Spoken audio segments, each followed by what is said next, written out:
Get over here, Karen's mother Alison shouted as she slapped her hand down on the table. Karen was so startled that she jumped. Alex, Karen said, glancing timidly at him. Those are my parents. You can leave if you want to. He simply smiled and calmly walked over with her to the table. Alex knew that if he left, Karen would be in even more trouble. And since he had already promised to help her get rid of Robert, this seemed like a good opportunity to achieve that. Her parents glared at them as they approached. Why aren't you at work? Alison demanded anxiously, pulling Karen to stand beside her. What are you doing here? I called in sick, Karen whispered. Her parents had always been very strict, and even now, she was afraid to stand up to them. What? Alison asked, feeling anxious and angry. Her daughter should get back to work. Didn't you tell me that your bank is undergoing some personnel changes and that you have a good chance of being promoted? And weren't you in line for a huge bonus? So why are you pulling a stunt like this? Do you care so little about your prospects? You're almost 30 years old, her father Albert said with a frown. You can't keep relying on me and your mom. He looked at Karen and pointed at Alex. You lied to your boss and to your family just to date this kid? Is it worth it? Karen lowered her head as her parents scolded her. When her father spoke about Alex, she sneaked a glance at him, afraid that he would get angry. Look at him! What did I do to deserve a daughter like you? Albert raised his hand to Karen, but Zara and Robert stopped him. Mr. and Mrs. Young, don't be angry, Robert said, trying to smooth things over. Karen hasn't been caught, so there won't be any problems with her promotion or her bonus. Not this time, Albert said, looking at Alex.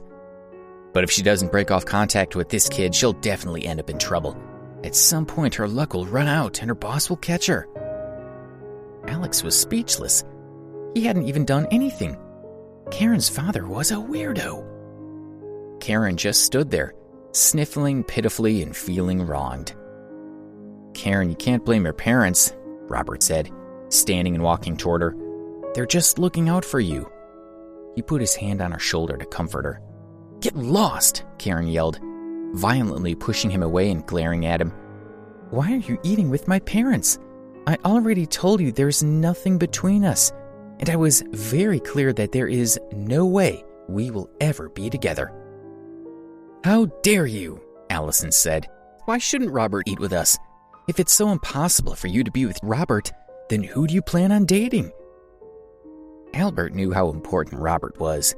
His family was very powerful, and Karen was lucky to have caught his eye. Robert was the best choice for her, and yet his daughter had rejected him. She knew that her parents had urged her to be with Robert because of his wealth, but they didn't know that Robert was nothing compared to the young man they were insulting.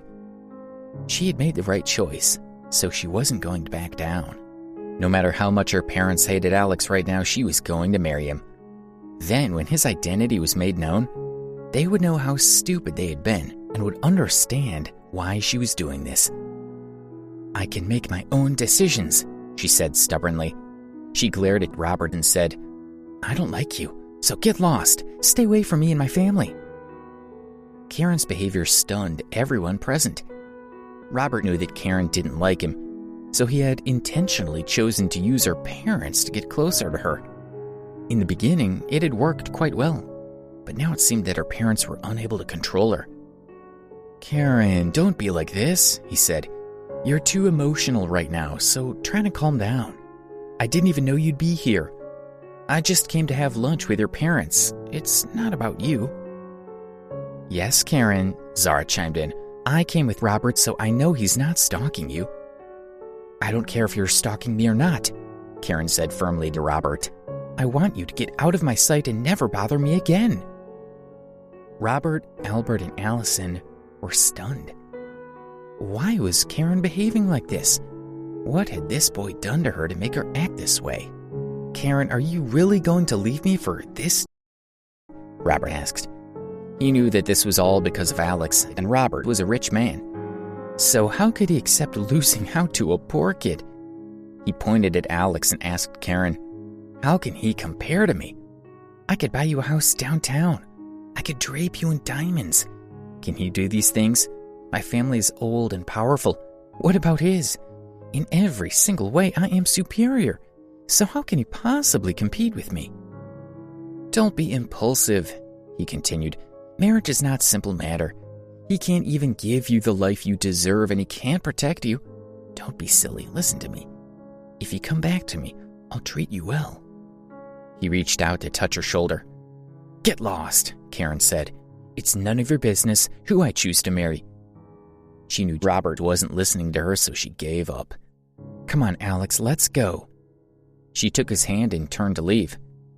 Stop, Alison ordered. She was furious with her daughter. Don't you dare speak to us like that. The older you are, the worse your behavior becomes. Don't even think of leaving. Alison and Zara pulled Karen back.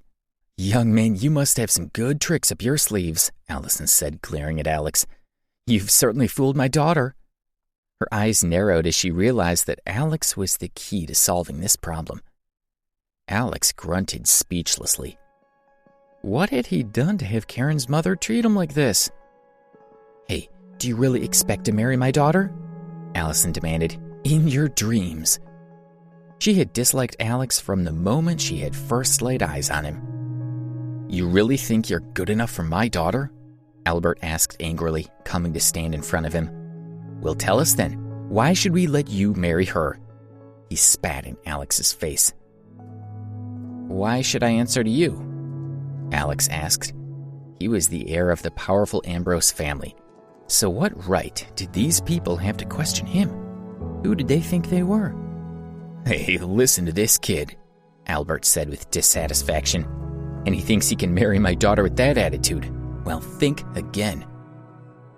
Uncle Albert, Zara said, he can't answer you because he's a...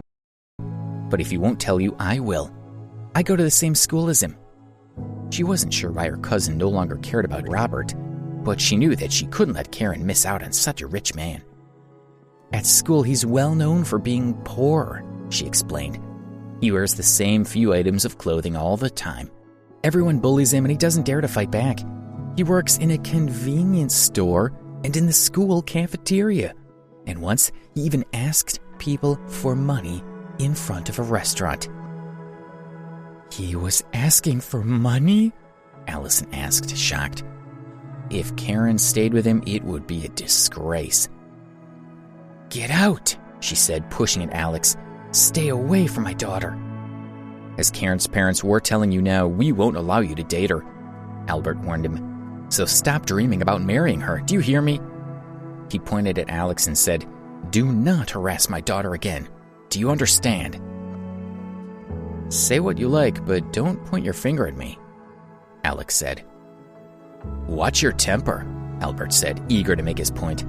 I'll point at you if I like. He poked his finger into Alex's chest and added, don't go anywhere near my daughter again. Alex could no longer swallow his anger. Don't you dare push my husband, Alison yelled, raising her hand to slap Alex's face. But Karen jumped in front of him, hugging him tightly, and Alison's hand knocked off the back of Karen's head. Please subscribe to the Pocket FM YouTube channel and press the bell icon for instant notification. Check out our channel for more such exciting shows.